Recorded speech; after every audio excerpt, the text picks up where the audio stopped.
Good evening, ladies and gentlemen. My name is Grev, and welcome to another episode of the Rip Roaring Reds podcast. This is episode 15, where myself and my co-host Jace are going to be talking about the Arsenal victory over Everton at Goodison Park. Before we get into all of that, how are you this fine evening, Jace? Mate, I'm really good. I'm off this week, so switching off, relaxing. Picked up a new car today, which was fun, and I'm going on holiday for a few days tomorrow. So yeah, good. How are you doing? I'm not as good as that. What could be better than that? New car and time off. I'm jealous. Joining the Tesla crew, Jace. That's what I love to hear. Sold you on the dream. Didn't get a referral or any commission though. Very upset by that, but welcome to the club. Yeah, I played golf today. I haven't played golf in a while, and I actually had an absolutely fantastic game. We won. We played Scramble, which meant nothing to me about 6 months ago. Probably means nothing to you right now. Not a clue. Exactly. But, I'm really pleased with it. Got a little wooden medal. So, I'm as bright and as rosy as you're looking right now as well. So, yeah, happy days. Did you just say a wooden medal? I did, because it's all very it's very green nowadays. It's very eco-friendly, right? You can't be using all those non-recyclable metals. Got to have the nice eco-friendly plant a tree in replacement, Jace. This is what the modern day world's all about. Sounds a bit Spursy, bit of a Spursy trophy to me. It does. My trophy cabinet, I've got one behind me somewhere from work knocking about. Mine is not as bare as Spurs' trophy cabinet, I'll have you know. So I've got a few knocking about. Right, like I said at the top of the episode, we're going to be talking about a big 3 points against Everton at Goodison Park. So let me whack on that intro music and we're going to get stuck in.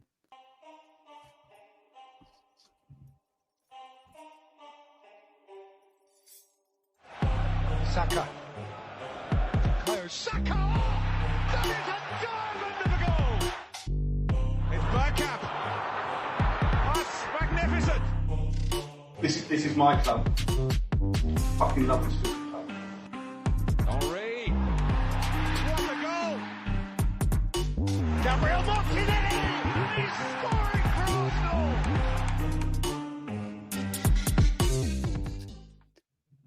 I'm shaking my head for those who obviously can't see me. So obviously our music intro clip always finishes with Martinelli scoring for Arsenal. And obviously I think the last two games we've said that we haven't really experienced that. We're going to obviously have to talk about it again. Yeah, maybe I have.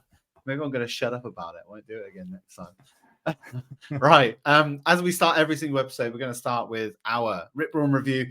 It's been a few days. We've had some time to stew on the results, some time to consume all the content, look at Twitter, listen to the other podcasts, watch the highlights, watch everything back. And I suspect that Jace is going to have something nice and red and roaring and as big a review as he can possibly give us. So what is your Rip Roaring review this week, Jace? It's all about the XG and the goal scored. We're still not scoring enough.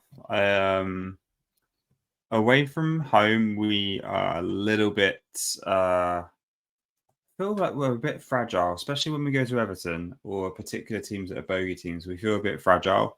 Yesterday's XG was 0.8, 13 shots and only 4 on target. So for me, the thing is we need more goals. We need more goals. A great performance, but I mean we should balance the game. We'll go into it, but we should have been scoring plenty more goals on Sunday. I think we had a few chances and we didn't take them. So yeah, that's a slightly sour note. That's a slightly sour note to kick off the podcast. But yeah, that's my review. Anything to add to that, bud? I mean, I like the fact that you've gone maybe a bit more dour, a bit more somber in your reflection of the game, because it's always nice to have a little bit of unbiasedness, I suppose, when you come into these things and take off your red tinted glasses for a second. So yeah, I kind of agree with you that we're probably, if we look back compared to the start we had last season, I do think we are scoring less, but I think we also are more solid defensively, or we certainly look more self-assured in that respect. So maybe it's balancing out a little bit, perhaps. Yeah. Bringing Tomiyasu on made certainly in the second half made us look quite solid, I thought. Yeah. For me, it's a massive 3 points. I I agree. am maybe not as not as up on the performance. I wouldn't necessarily say it was a fantastic watch by any stretch of the imagination. It certainly wasn't nice to watch that game on occasions. There were flashes of brilliance in our play, but it found it difficult to unlock a relatively stubborn Everton defense, as you would expect. But we beat the Hoodoo. You know, we've gone to Goodison, and it's been 6 years since we've taken anything from that ground, and so that in itself is, you can't look at how they look in the table, how they play, their manager, their players, all of that kind of other stuff. You know, sometimes you've got to take all of that out of your brain and just consider our record there, how we set up against them, how they set up against us. I think the biggest thing for me that I kind of took away from all of this was that we didn't get sucked into the potential drama and hysterics of that game, like we maybe did against Liverpool last season. You know, when Xhaka lit the touch paper on that game and brought the Anfield crowd back into that game, it turned that game on its head. And there were potential moments during this game where that could have happened and brought maybe the Everton fans back into the game, and it didn't. And so, you know, they were quiet, which was good for us. We were able to play our game and kind of get those 3 points. So I'm super happy, massively happy. The performance, like I say, I don't think was there though. Yeah, no, I'd agree with that. Like, I started with a bit of sour note because I'm being very critical on a specific element of our performance. But yeah, like the points are massive to get 3 points away at Everton. You know, yeah, it was as you say, it wasn't the best game in the world. But would you rather watch the game we watched, or would you rather watch the game we played last season at Goodison Park? I think we know the answer, right? So yeah, no, that's fair. I think it's a good set of points on the road. 3+ points that we didn't take last season. So yeah, actually, that's a good point, because I was looking at that. Everton and Fulham last year, we've already taken more points now than we have in the same games last year. So that in itself is an improvement that we kind of need to look at. And I think we probably last season in particular maybe bit off more than we could chew when it was coming towards the end. We kept on talking about taking one game at a time, but I don't think we ever really were. We got a little bit too consumed in the whole possibility of it happening and us winning the league, and maybe that became all a bit too real for some of the players and a bit too much pressure. And so we certainly are maybe taking a bit more pragmatism when it comes to these games, I think. Yeah, absolutely. Right. Let's move on. We're going to move on to our first topic, which is all about the starting lineup. The title of this segment is "Can You Handle the Drop?" I'm going to be interested, Jace, and see what you think when you saw the lineup on Twitter or wherever you saw that starting 11. Did you even notice? Is the question I wanted to ask you. Yeah, of course I noticed. I mean, Ramsdale Raya was the biggest one. It stood out to me because the Havertz one, like everyone said, "Oh, that's a big thing." I'm like, not really. Like in my opinion. I mean, you talked about it, right? You wanted it to happen. You called for it. I think you'd be happier. But I would just say, when I'm looking, I'm never looking at that top. I just kind of glaze over it because you just kind of expect, and it did feel a bit. I needed to like double take. Yeah. I mean, so sorry, you were saying I called for the Havertz, Fabio for Havertz. Yeah, I did. But yeah, I wasn't expecting. It did catch me by surprise. The Rambo for Raya. We knew it was going to happen at some point. I thought it might be in the Champions League. If I'm honest, I thought it might be against PSV because you might have one cup, and because you've got two stable goalkeepers in the Champions League games. I thought Arteta may feel it's safe enough to play him there, but yeah, so it caught me off guard. But he did nothing wrong, Raya. But there wasn't much for him to deal with either. On the other hand, the one thing I will comment on, because I know you got a few analytical points to go into. What I will comment on was observations, which were he looked calm. Like there's a difference in the way that when we're in the ground or whether you watch on TV, when the ball comes to Ramsdale at the back, he always looks a little bit panicked. Even if he in himself, he is calm and composed, and he's playing some good passes. To the fan's eye, I think he always looks a bit panicked, and I think that makes us always a bit nervous. Raya played further up the pitch than Ramsdale did, and I didn't get that same like kind of anxiety that I get when Rambo's there. And I think that's the way he's composing himself, the way he's got his shape, the way he's controlling the ball. I noticed Ramsdale's a bit more with the arms, looks a bit more messy sometimes, a bit more shaky, and I think that I think rival fans have cottoned on to that as well, because they always, when they see it, they go ooh, and it's. I know fans do that all the time, but particularly I feel like Ramsdale's been cottoned on for doing that. So yeah, not really much to judge Raya on, to be honest, but solid performance, looked very composed. What did you think? There's some really good points you just made, actually, Jace. That I just wanted to, before I get into maybe some of my more analytical points, was we talked in previous pods of Ramsdale particularly wearing his emotions on his sleeve a little bit in games. Yeah. And like you said there, like maybe his nerviness and his kind of more physical emotiveness in the games can really start to tell teams a story that they kind of want to then put a player on him, or maybe attack the ball a bit heavier in the box.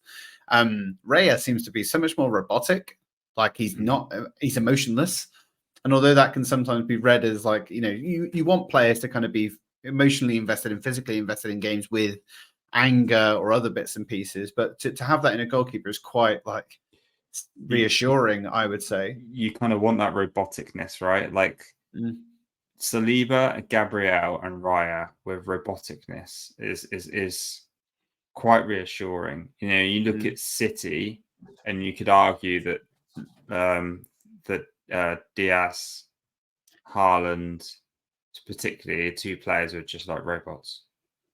Yes, they have their emotions when they score and celebrate and all of that, but they're very it's like serious professional, right? Professional, consistent, and repetitive. Yeah, and that's what I see there. So yeah, that makes sense.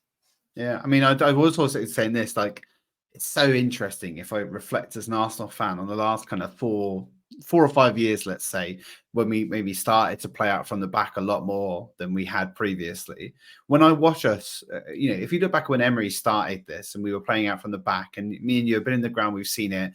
Everyone looks at each other with our hearts are in our mouths. We don't want to witness what we're witnessing. We can't handle it. We can't take it. It's just we're shaking.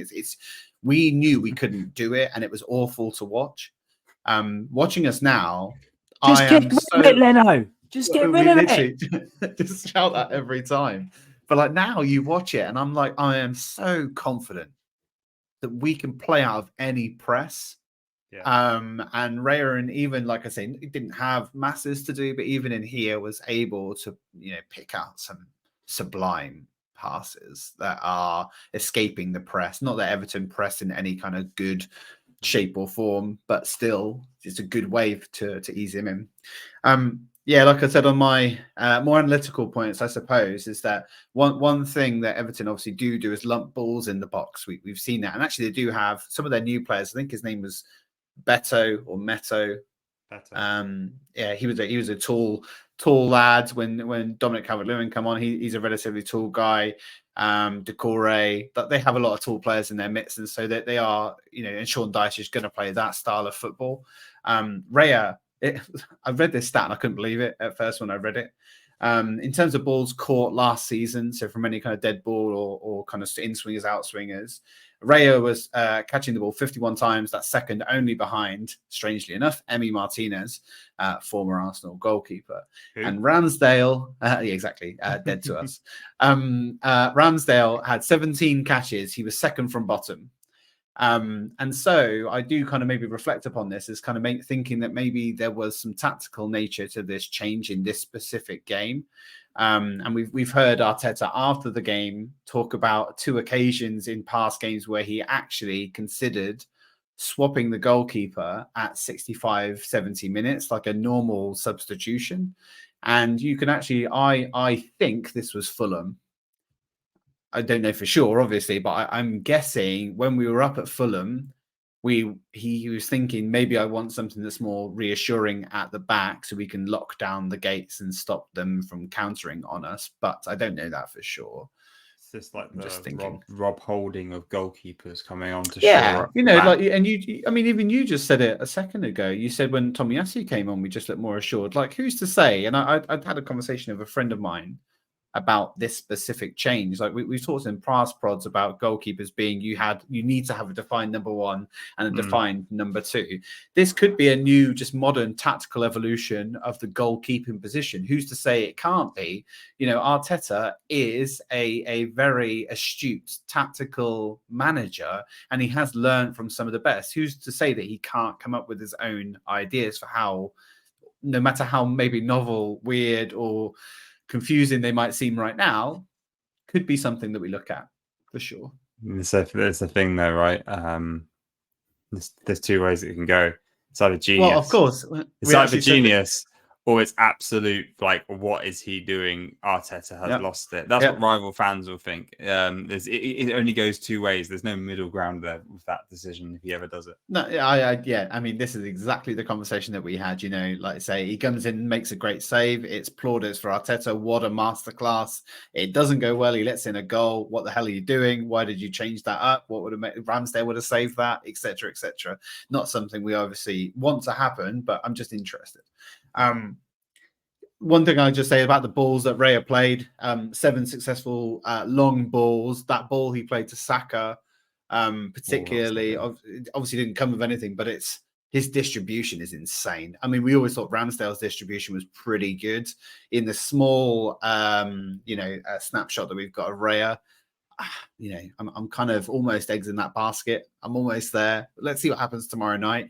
Just from a, you know, I don't know. This is the thing we talked. There's so many things calling back to previous pods that we've done, like unpredictability. We've talked a lot about. Yeah. And Jesus Christ, like any manager that's coming up against us now would just be going, I ain't got a clue. Ain't got a clue what they're going to do. No idea who's right back, who's in the middle, who's up top. It is really good. Really good. Go on. If we had Timber though, I mean, I know there's been a load of good stuff on Twitter. There's pictures of him back in his kit for the team photo. I'm assuming he's still way off a return to Arsenal, but he wasn't on crutches, to say the least. So that is a good news story.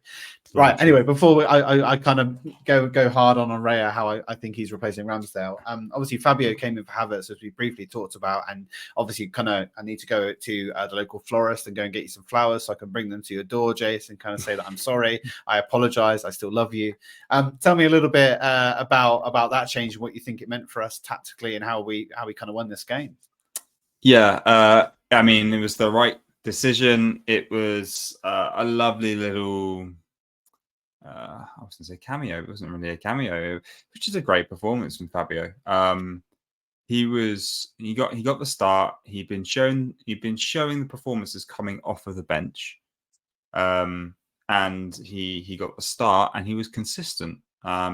He was a 7 out of 10, solid. He wasn't. I wouldn't say he's stealing the show how Odegaard does, but he allowed us to be a much more free-flowing team on that left-hand side.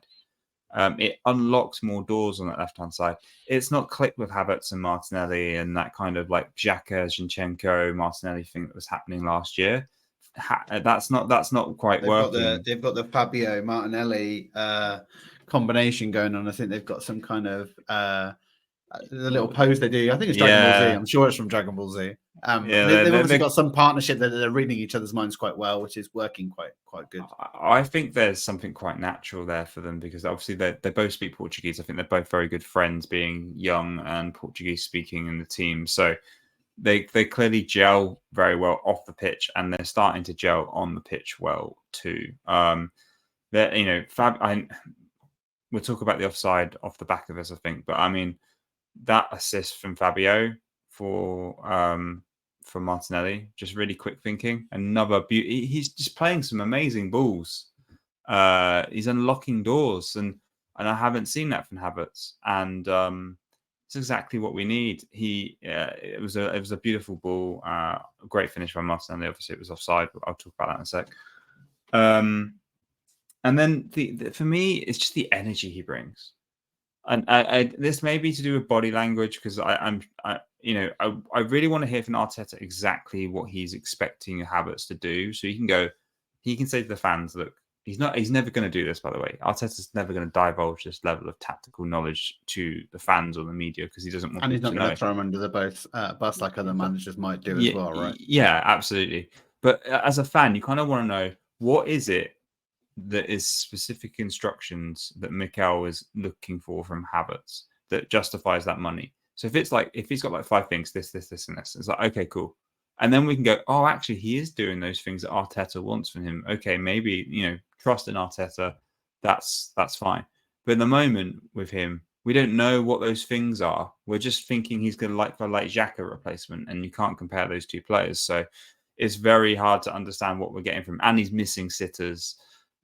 He's misplacing a few passes. So Fabio earned his call. He played really well. I hope he keeps it, if I'm honest, at least for the time being, gives Havertz more time to gel with the squad on the training pitch. I'm really happy with Fabio. Very happy compared to how I was feeling at the start of the season when I was like, oh, maybe we were saying, is it Koji Adubri? We were saying, was it? Yeah, might be coming in, but yeah, great performance by him. Yeah. I mean, I was going to say, like, generally, he doesn't look like a different player in terms of like his physical presence. He's still relatively small. He doesn't look like he's put on a great deal of mass. To be thrown into a midfield battle against a relatively bullish team in Everton was quite, a difficult decision to make. Well, exactly. You're not playing against those players and kind of getting away from it. So that was. Yeah, big players for him, and he's quite a small dude, right? So he kind of it's kind of into the fire a little bit, which is fine, and he did well. I would also say that if that assist did come off, and we'll talk about it a bit, then would have had like 4 in 5 games, then, right? It's a huge return by his standards, considering the numbers he was putting down and laying down last season. So yeah, I'm with you. He deserves to keep his place. He's earned it. I would say that they're different. They are different. And like I say, maybe it's good to know what Havertz is meant to do. He doesn't pass the eye test. This is kind of the way I look at it a little bit. It's like I do this a lot in fantasy football. You have the eye test where you watch a player and are they able to do the things that you're expecting them to do? In Havertz's case, it's probably not at the moment. But then you look at the underlying data, and the data is showing that he's probably underperforming on his goals because he is getting chances. He's just not putting them away. And he also is covering a lot of ground, and he's making a lot of blocks, interceptions, and challenges in spaces that maybe we need him to. So I'm still, we want him to succeed. This is the thing. I don't think anyone kind of expects Arsenal fans to be going on and Havertz thinking he's going to be shit, because that's not what we're here to do. We'd love him to succeed. There's one final point I was going to make.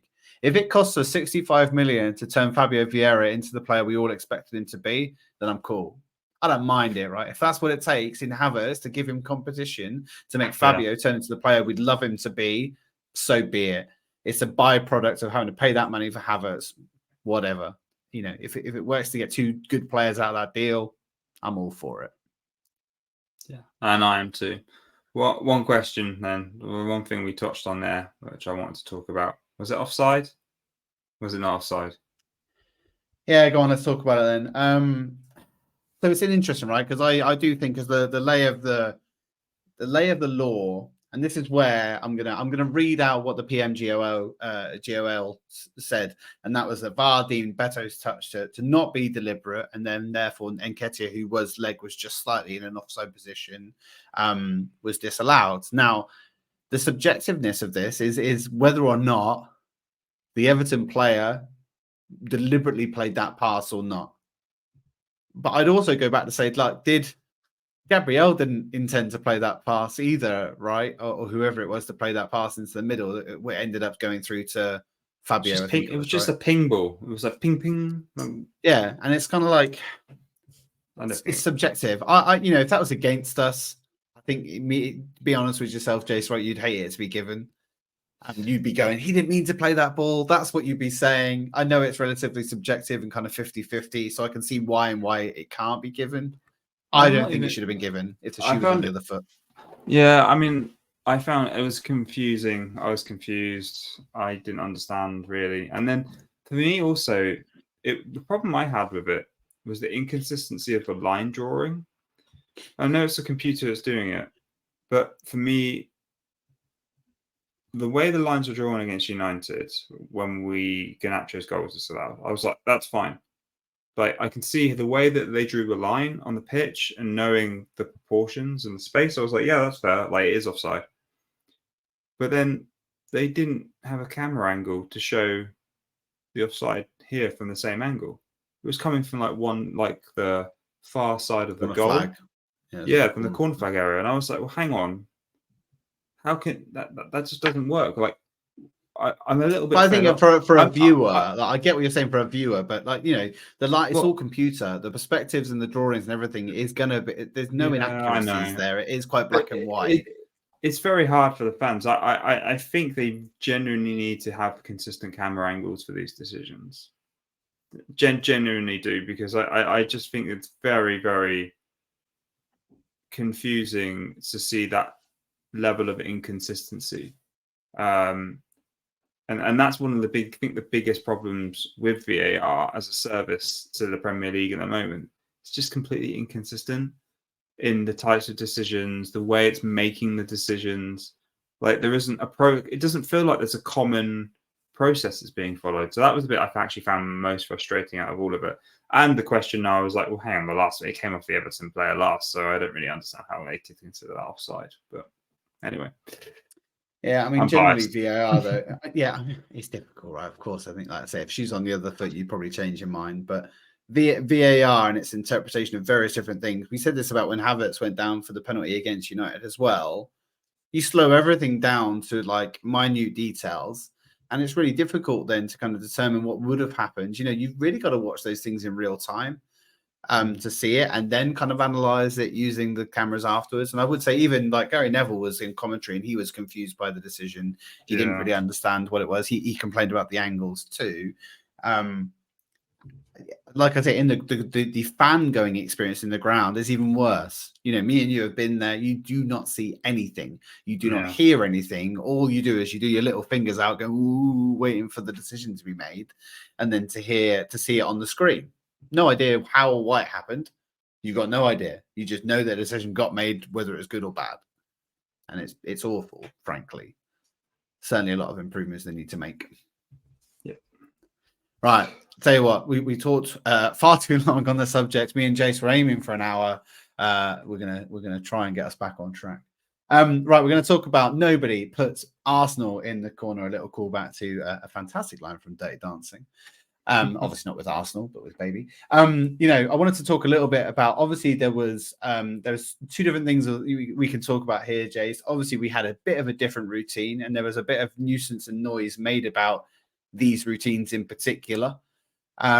Just interested on hearing some of your views on this. You're more than welcome to steal any of my statistics should you need them to back up your argument.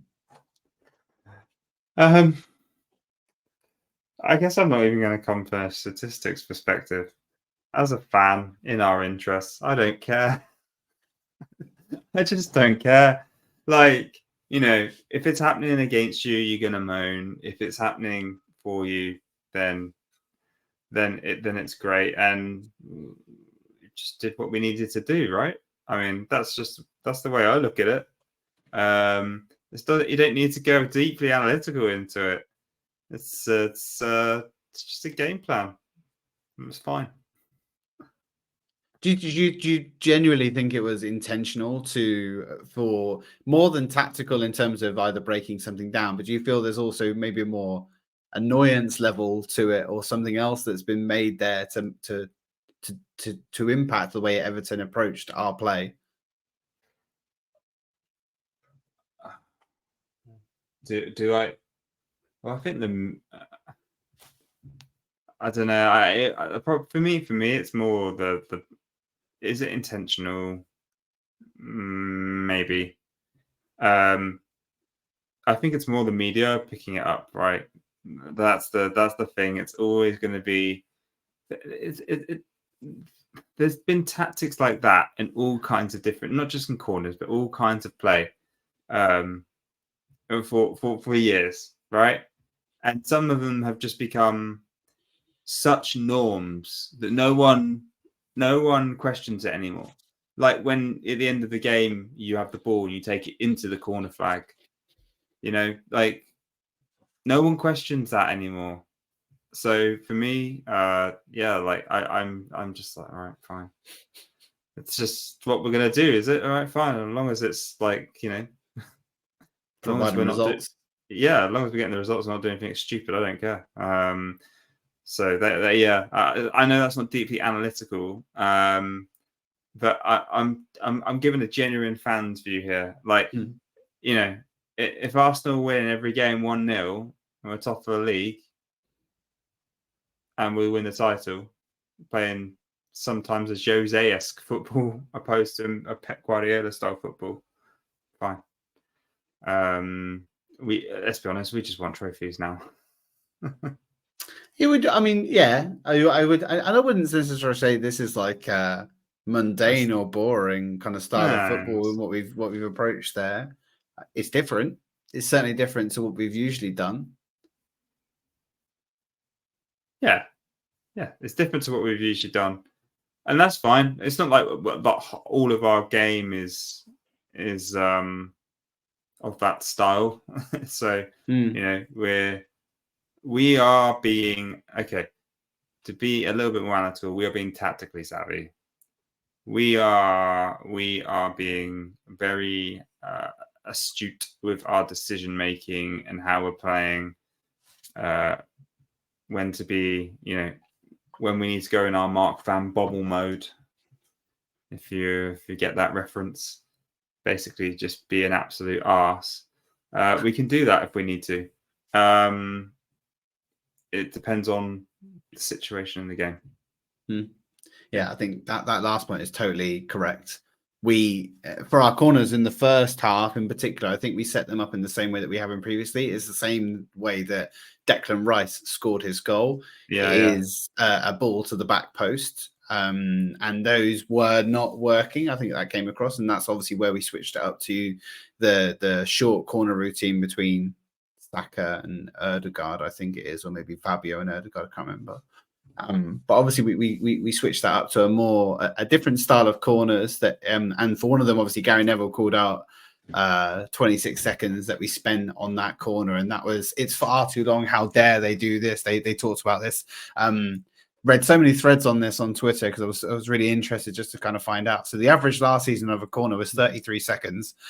So this was actually a short corner by all stretches of the imagination. I mean, the only thing that you could look at this season that's different is obviously the referees have been kind of told to try and nip as much of the time wasting in the bud as possible. But well, Tommy got done, didn't he, under that rule? Well, yeah, and that was actually the same amount of time. It was 26 seconds, which is just so strange. I mean, throw-ins do generally get taken significantly quicker than say corners or dead ball situations. But still, for us, like, it was obviously, I want to just give some praise to Nicolas Jover, who is the set piece coach. I think since he came into the club, which is about 3 or 4 years now, I think, just as like Arteta was coming in.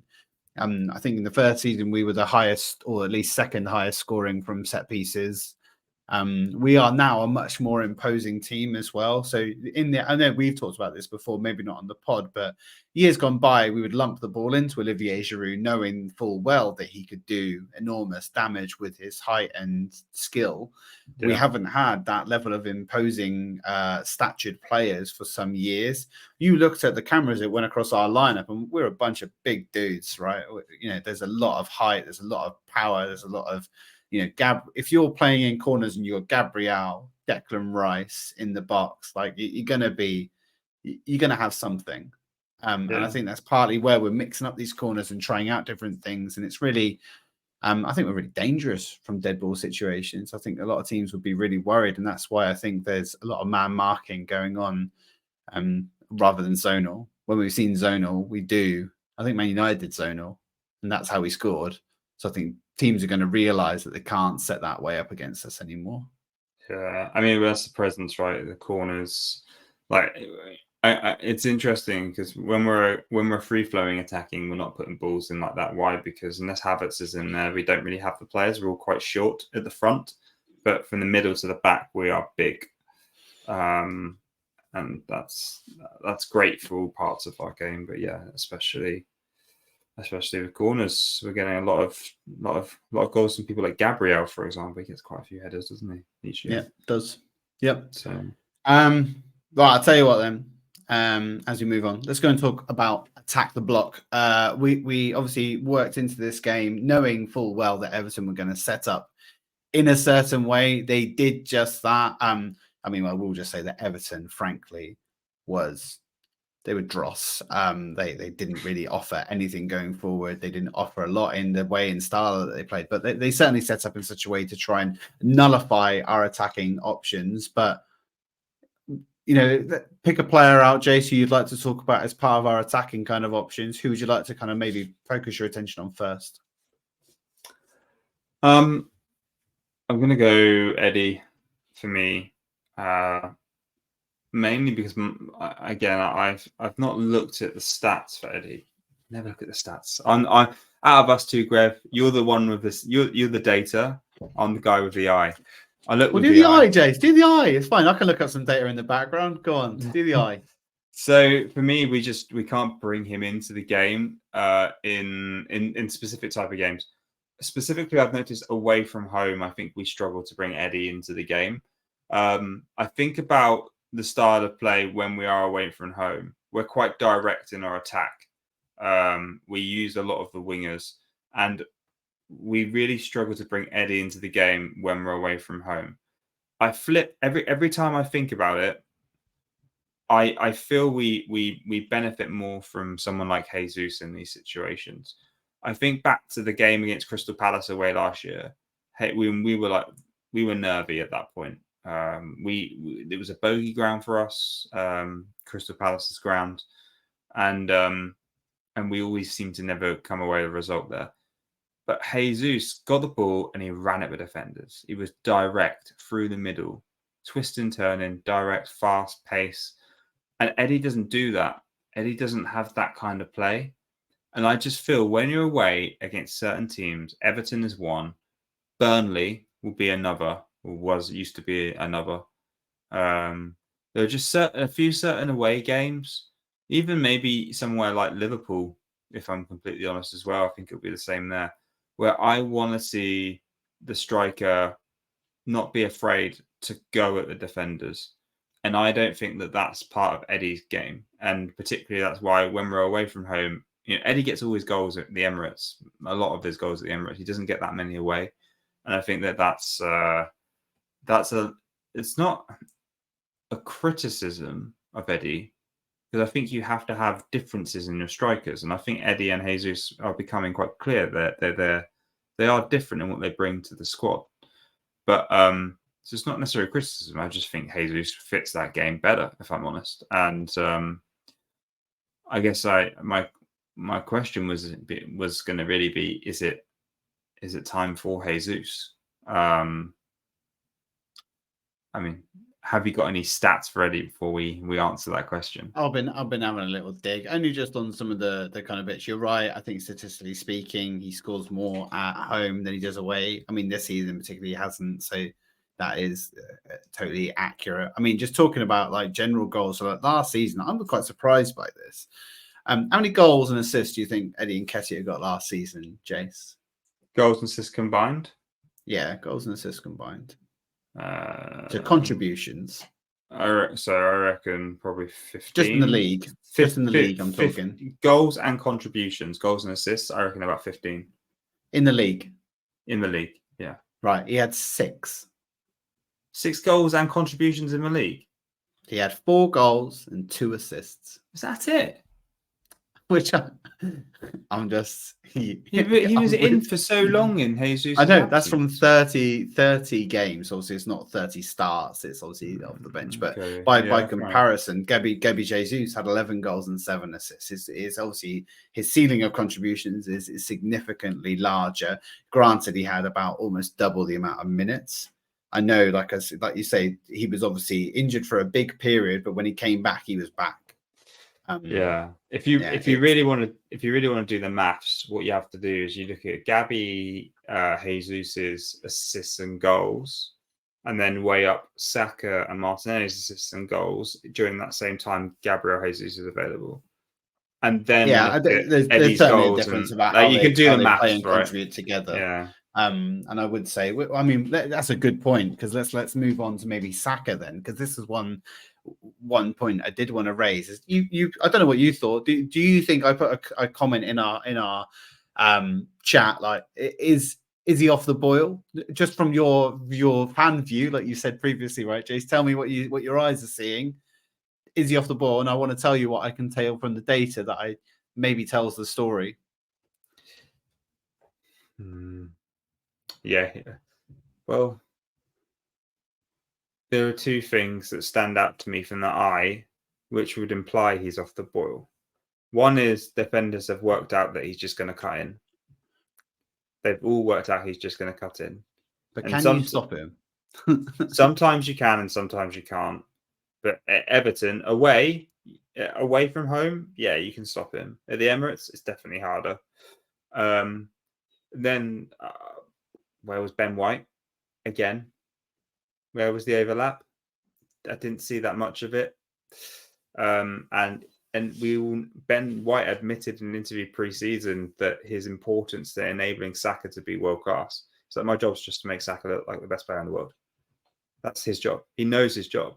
But I don't feel like we've been playing that kind of same kind of way with commitment from the defense this season, because we're inverting our wing backs a bit more and we're being more solid.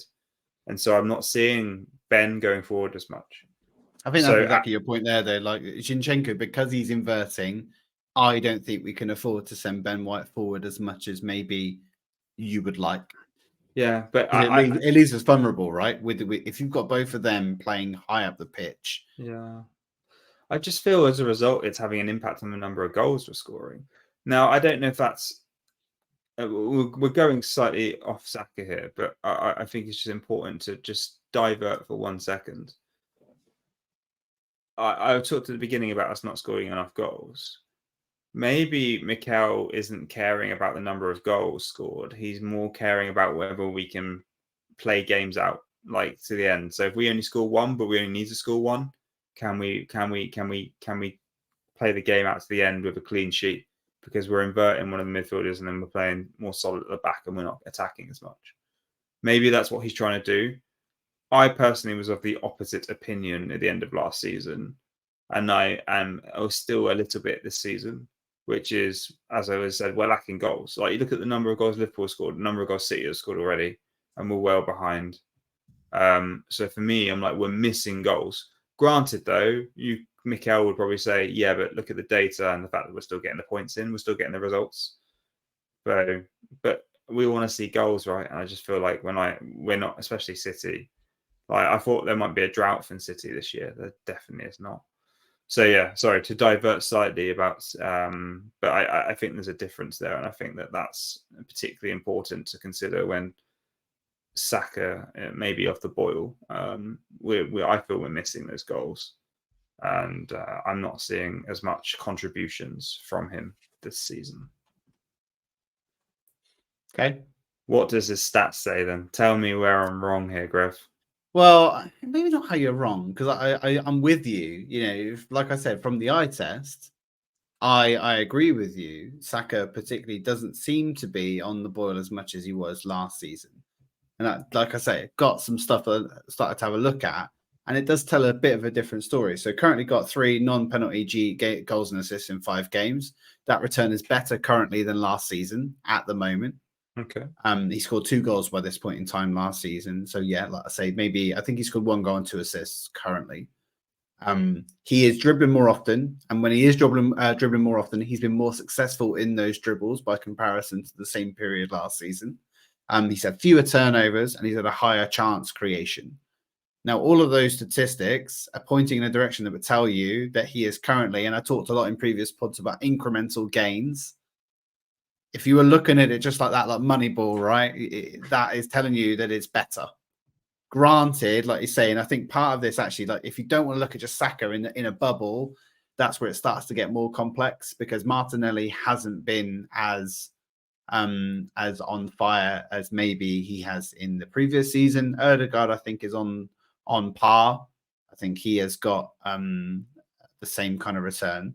So statistically speaking, he's on a kind of better tally than last year. And as such, like you might just read, I don't know what it is. Maybe our expectations are just higher. We just expect more. Maybe you're right in thinking that players have become more astute. We talked a lot in last year about teams doubling and tripling up on him, and maybe that overlap from Ben White is then unlocking more because he is freer to make that run and maybe isn't currently.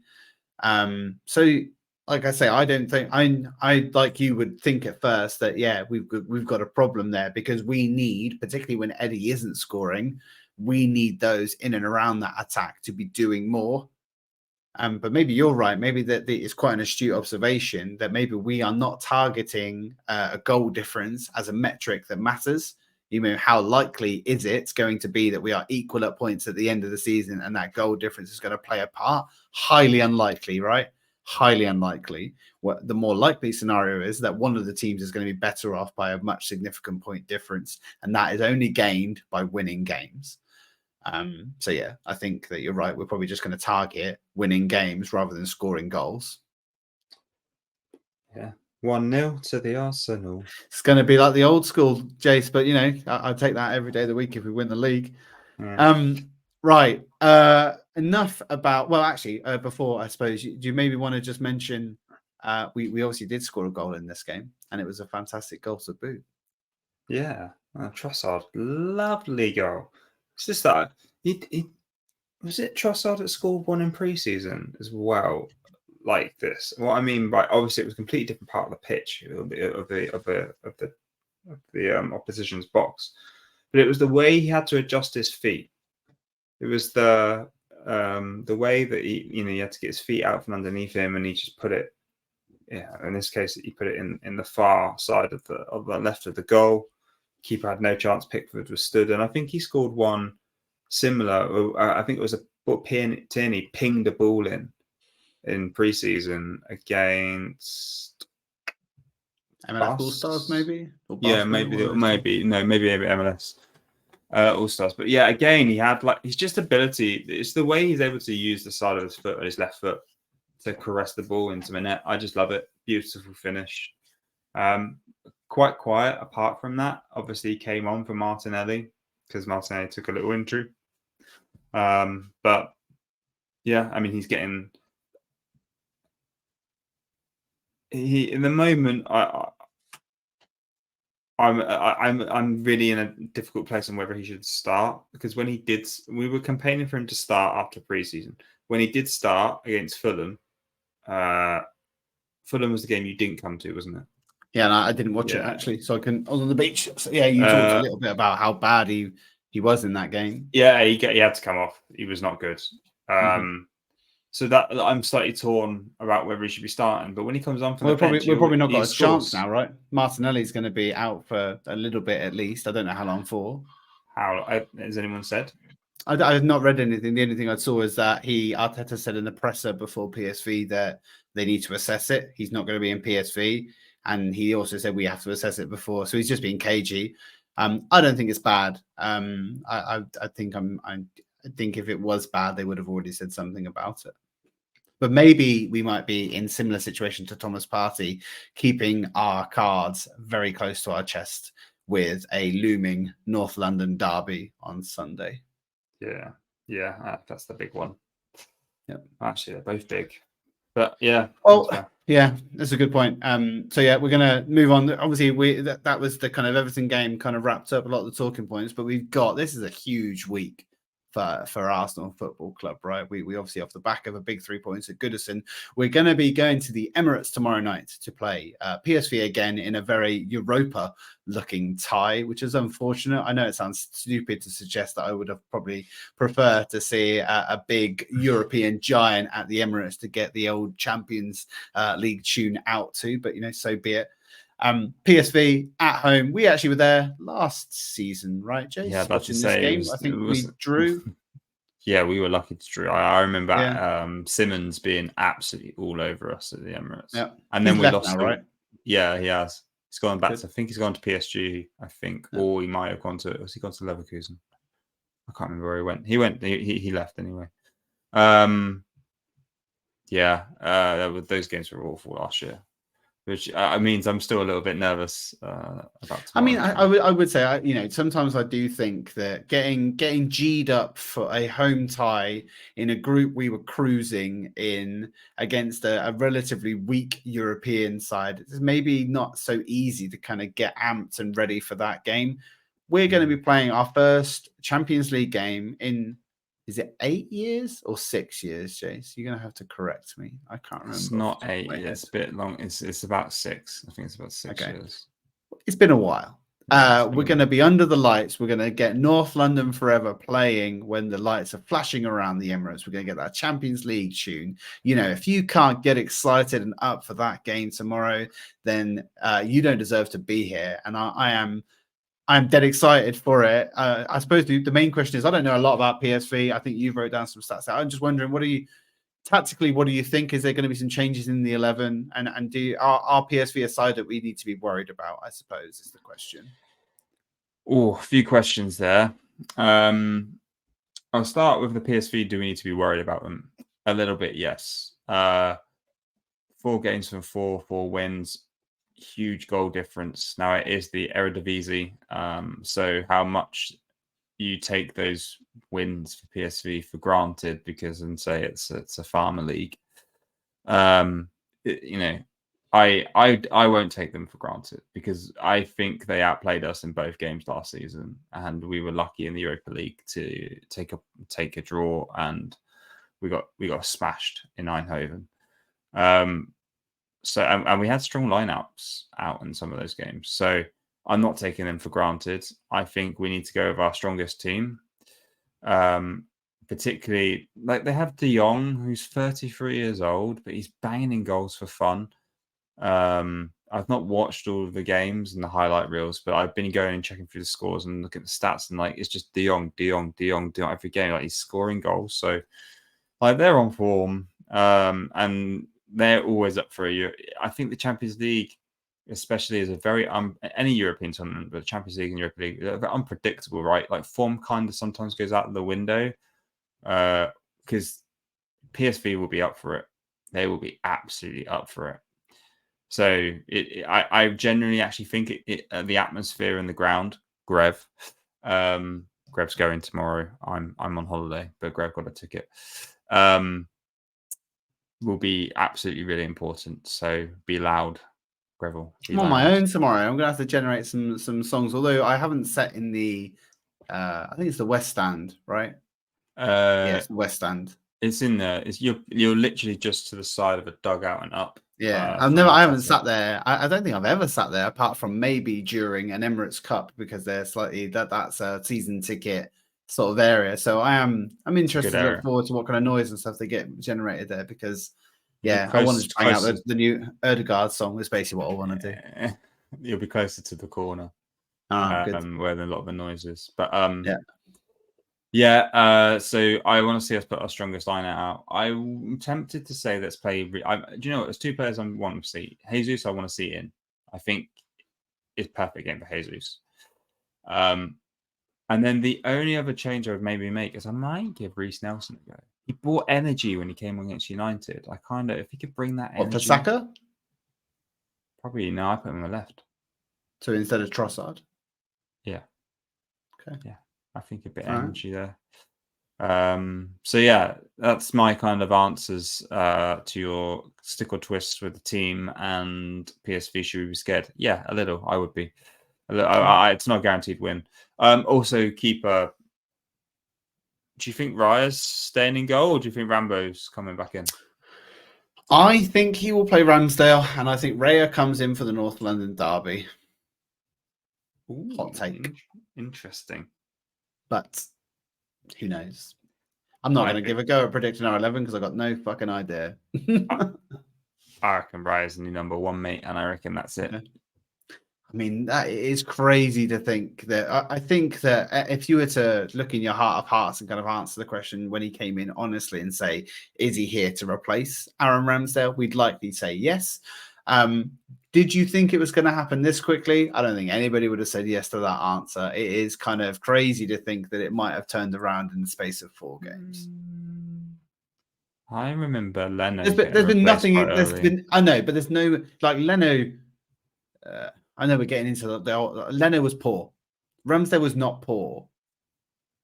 This is anyway. Let's not get into it because I think it's a big old subject. But I'm gonna make a point. Make a point. One last thing. Every game this season, I've said there's always one. There's always one. There wasn't one on Sunday. Okay. Yeah. Ooh, so, spicy. Fighting talk. Right. Yeah. You put it. Do you want to put some predictions down, Jace? What are you thinking then? Go on, give me your prediction. Right. This is actually a proposal for the podcast. So it's a competition between you and I, where everyone can listen along, play along if you want. Maybe we should do a listener league. You pick 2 games from the Champions League each week. And you have to do score predictions. 1 point for a win or the correct outcome, shall I say, win, loss, or draw, and 3 points if you get the score bang on. I haven't actually looked at any because there's obviously games going on or would have just finished now. So I was going to pick PSG Dortmund. Tell me, you've not looked, so I've got the score up now. So tell me what you think it was going to be. Yeah, we're starting. I'll let you have the points if you get it. I reckon it was going to be 2-1 Dortmund. And I was also going to go Arsenal PSV 3-1 Arsenal. Okay. You're wrong on PSG Dortmund. Great. So so great start, Jace. Was it a win for Dortmund? Did Dortmund PSG won 2-0. So 0 points. All right, let's start making the league tally. Start as you mean to go on. So you said 3-1 to Arsenal against PSV, right? Yeah. Right, I'm obviously going to go because I've looked at the results, so I'm going to pick off some games. Although Man City came back, they were losing 1-0 to Red Star, and then they've obviously came back and won 3-1, which is typical. Maybe pick a game for tomorrow, mate. Yeah, I'm having a little look now. The spiciest one, the tastiest one, of course, is Bayern versus Manchester United. Oh, please pick that. Yeah, at the Allianz. So I'm going to go 3-0 Bayern. And I think Harry Kane's going to get a brace. Oh, that would be good, actually. Let's do that. And but then I'll go Arsenal PSV as well, just to give it some obviously relevance to us. I think it's 2-0 to Arsenal. So that's mine. Okay, nice. Let's see how we come back to it tomorrow. Right. Let us move on to our final bit, which is the parking lots. I'm sure Jace is going to go in on his usual subject because his blood is boiling, as it is on a week by week case. Go on, give us this week's take on the ticket situation at Arsenal Football Club, Jace. There's not much more to say. It's just an update for anyone who's interested. We still haven't got any tickets. We didn't get for Seville. We didn't get for PSV. We didn't get for what was the last game we went in for? We've had Man City, Spurs, Sheffield PSV, United. Sheffield United. Yes, that's 5. Yeah, that we haven't got. Yeah, I mean, I'm fortunate that I have a friend who has a season ticket, and she pinged me going, "I can't go. Would you like my ticket?" To the point I was like, do I tell the wife that I'm cancelling the holiday to the Lake District for 3 nights to our luxury spa to go watch Arsenal versus PSV? So no, I revel in the opportunity that Jason actually loves his wife. So fantastic news for me. That's right. I'm gonna set it up on the iPad. I'm going to buy TNT Sports as well. Yeah, you can't even use my login anymore, Jace. Like, awful, isn't it? Awful. Yeah, we're watching that from the jacuzzi. Yeah. Yeah, it's just not good ticket situation. Lots of fans want to be in the ground, can't be in the ground. We can't be in the ground. It's heartbreaking. It's making it hard. Is it making it hard? It is. It is. It is affecting me mentally. Like I'm not as engaged with it as I want to be, because I want to be in the ground. I want to be feeling things, and you're in the ground. There's a different feeling to. Like the only way I can kind of replicate it is if we all come together and we watch the game together. But obviously, it's hard at times on Life's the getting in week. the way a little bit. Yeah, life sometimes, just gets in the way, and so yeah, because obviously when you bought a ticket, that's it. You're making the commitment. But as if you're not actually going to the game, there's always other stuff going on in life around the game that same day, and so you're just squeezing in the game while it's on and kicking anyone else out of the room to watch the telly. So. Yeah, it's annoying. I got nothing more to add. Don't want to be too down about it. It's just I could vent, but if no one's from Arsenal's listening to this podcast, they ain't going to do anything. So.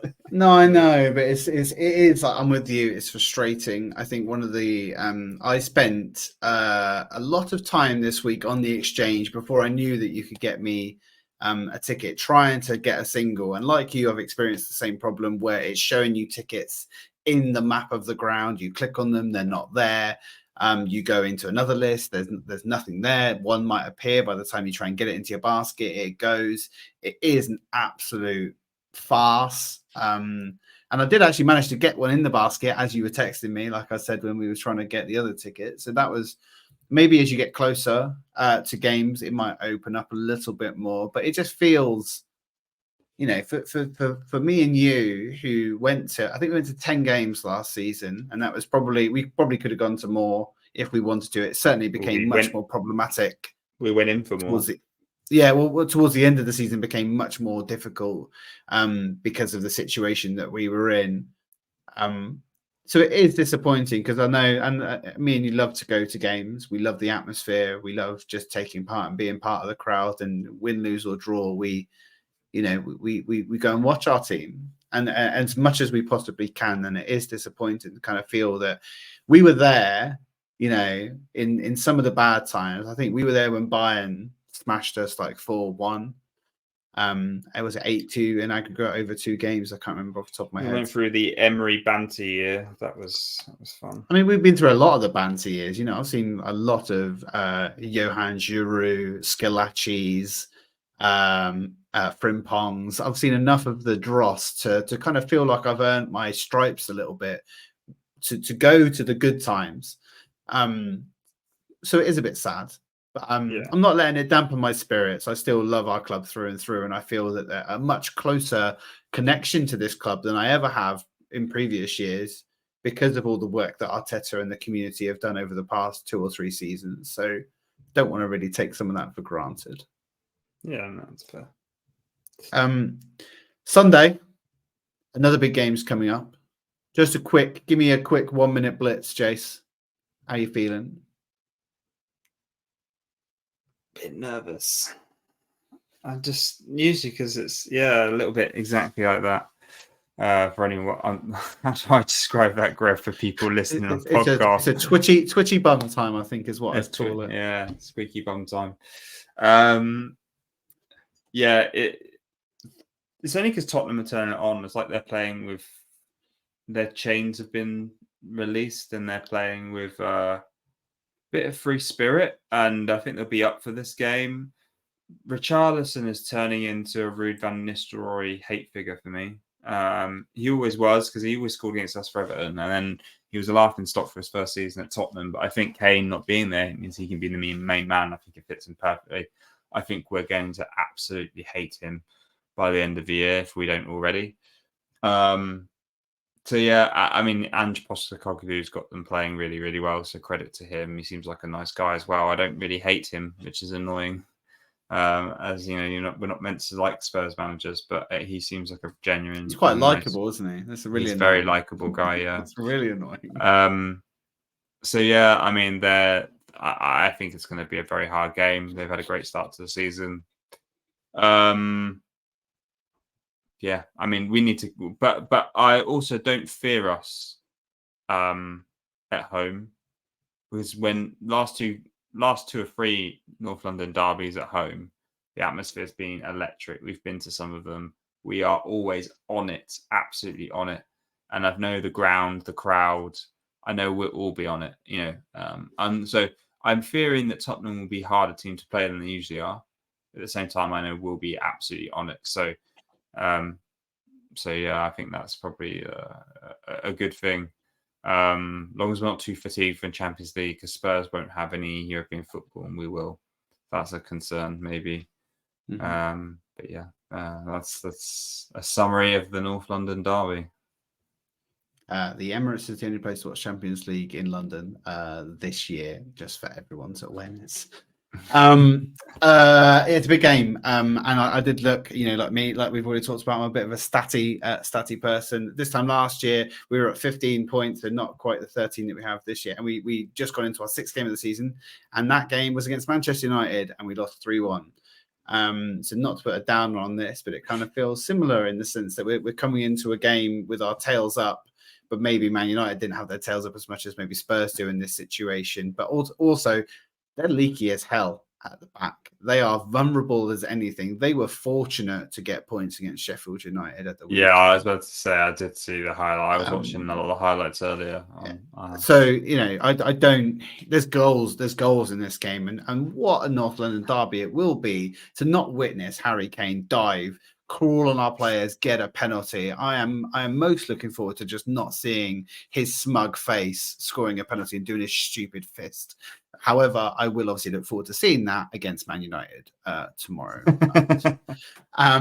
Right, that is us. It's been an hour and 6 minutes, Jace. So almost on target. An absolutely wondrous evening spent with yourself to talk about Arsenal. Before we sign off, usual customary things to do. This is going to get uploaded to YouTube. What should people do on YouTube, Jace? They should please give us a thumbs up, leave a comment, ask a question, and we will try to. Well, let's be honest. I don't think we've had any questions yet. So yeah, of course we'll put it in. Well, we're eager. Give us questions. Eager beavers. And on your podcast provider of choice, Spotify, Amazon, wherever you might find it, what should they do there, Jace? A lovely 5-star review would be appreciated if you feel obliged, and just say nice things. Lovely. Right. Look forward to tomorrow. The champions! Wednesday night, under the lights at the Emirates, PSV. Sunday, we got Spurs. So big week ahead. Happy for you to come and join us when we talk about those games. And thank you very much for joining us this evening. Thank you very much, guys.